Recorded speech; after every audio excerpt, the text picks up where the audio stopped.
Hi friends, welcome to Manhitha creative thoughts. ఈరోజు వీడియోలో బొబ్బట్లు ఏ విధంగా ప్రిపేర్ చేయాలో చూద్దాము.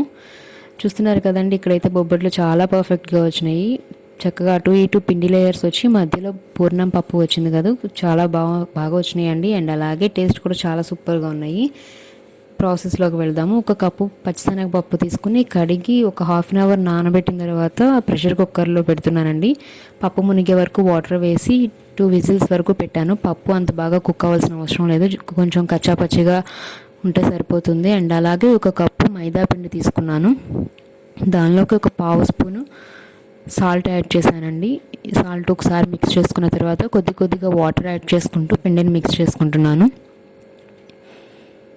కొంచెం మనం కొంచెం పూరీ పిండి కన్నా కూడా కొంచెం పలుచగా మిక్స్ చేసుకోవాలండి. సో అలా కొంచెం పలుచగా మిక్స్ చేసుకోవడం వల్ల బొబ్బట్లు చక్కగా మెత్తగా స్మూత్గా ఉంటాయండి. వీడియోలో చూపిస్తున్న విధంగా మిక్స్ చేసుకుంటే సరిపోతుంది. పిండి మిక్స్ అయిన తర్వాత దానిలోకి 2 స్పూన్స్ నెయ్యి లేదా ఆయిల్ కూడా యాడ్ చేసుకోవచ్చు అండి. నేనైతే నెయ్యి యాడ్ చేసి మిక్స్ చేసుకున్నాను. ఈ విధంగా నెయ్యి యాడ్ చేసిన తర్వాత కూడా కొంచెం ఒక 2 మినిట్స్ పాటు దాన్ని ప్రెస్ చేస్తూ కలుపుకోవాలి. పిండి అప్పుడు పర్ఫెక్ట్గా అవుతుంది. ఇది చేతికి అంటుకోదండి. ఇన్ కేసు ఒకవేళ మళ్ళీ చేతికి అంటుకుంటుంది అనుకుంటే కొంచెం నెయ్యి యాడ్ చేసుకోండి.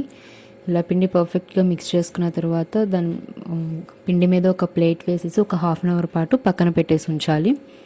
అండ్ ఈలోగా పప్పు అయితే బాయిల్ అయిపోయిందండి. చూసారు కదా, ఈ విధంగా ఉడికితే సరిపోతుంది. పప్పుని మిక్సీకి వేసుకుంటున్నాను. ఒక కప్పు పప్పుకి 1 కప్పు బెల్లం సరిపోతుందండి. బెల్లం కూడా వేసుకుని ఒకసారి మిక్సీ పెట్టేసుకోవాలి. ఇది ఇన్ కేస్ కొంచెం పలుచగా అయింది అనుకున్న ఏం ప్రాబ్లం లేదండి. మనం ఇప్పుడు స్టవ్ మీద మళ్ళీ ఒకసారి కుక్ చేస్తాము. సో అప్పుడు మనకి కరెక్ట్ స్ట్రక్చర్ వచ్చే వరకు కూడా ఉడికించుకుంటే సరిపోతుంది. ఈ విధంగా వస్తే సరిపోతుందండి.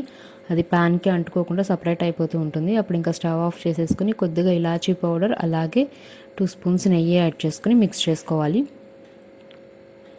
కొంచెం ఇది చల్లారిన తర్వాత మనకి కావాల్సిన సైజులో బాల్స్ లాగా చుట్టుకోవాలి.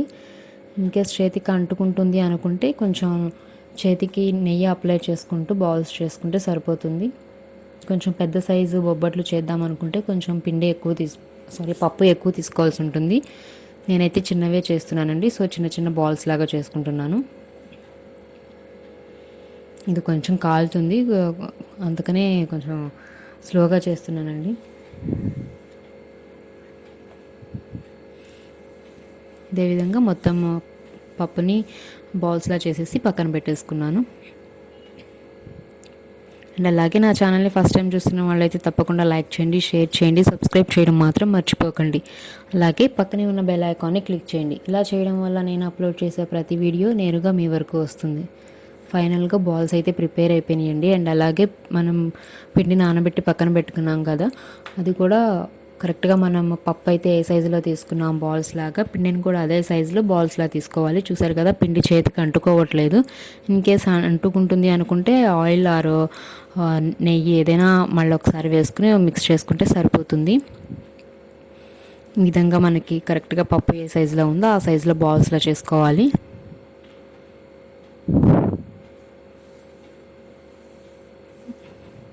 నేను పిండి మొత్తం కూడా బాల్స్లా చేసేసి పక్కన పెట్టేసుకున్నానండి.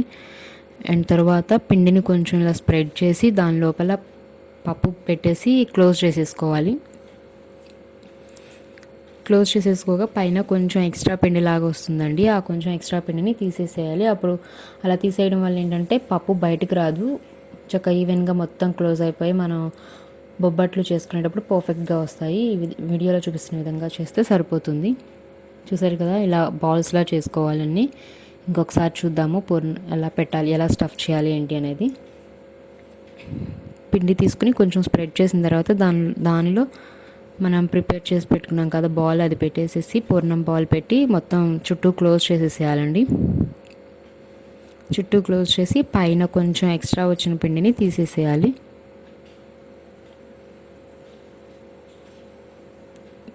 ఇలా రౌండ్గా బాల్లా చేసుకుంటే సరిపోతుంది.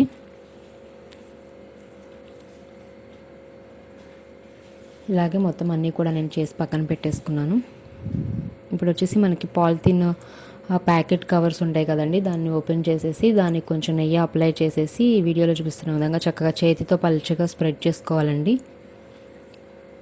పెనం వేడైన తర్వాత కొంచెం నెయ్యి వేసుకుని మనం చేసి పెట్టుకున్న బొబ్బట్టు వేసి నెయ్యి వేసుకుంటూ 2 సైడ్స్ కూడా చక్కగా ఫ్రై చేసుకోవాలి. అండ్ అలాగే నేను మిగిలినవి కూడా చేసేస్తున్నాను. నెయ్యి వేసుకుంటే కొంచెం నెయ్యి ఎక్కువ ఉంటేనే టేస్ట్ అండ్ ఫ్లేవర్ కూడా చాలా బాగుంటుంది. సో కొంచెం నెయ్యి ఎక్కువగానే పడుతుందండి. ఇన్ కేస్ ఫింగర్స్తో ప్రెస్ చేయడం రాకపోతే ఇలా అరిచేతితో అనే ప్రెస్ చేసి చేసుకోవచ్చు. ఫైనల్గా అయితే బొబ్బట్లు రెడీ అయిపోయినాయి. చాలా టేస్టీగా ఉన్నాయండి. ఒకసారి ట్రై చేసి చూడండి. చాలా స్మూత్గా అండ్ టేస్టీగా ఉన్నాయి. అండ్ అలాగే వీడియో కనుక మీకు నచ్చినట్లయితే తప్పకుండా లైక్ చేయండి, షేర్ చేయండి, సబ్స్క్రైబ్ చేయడం మాత్రం మర్చిపోకండి. అండ్ అలాగే పక్కనే ఉన్న బెల్ ఐకాన్ని క్లిక్ చేయండి. ఇలా చేయడం వల్ల నేను అప్లోడ్ చేసే ప్రతి వీడియో నేరుగా మీ వరకు చేరుతుంది.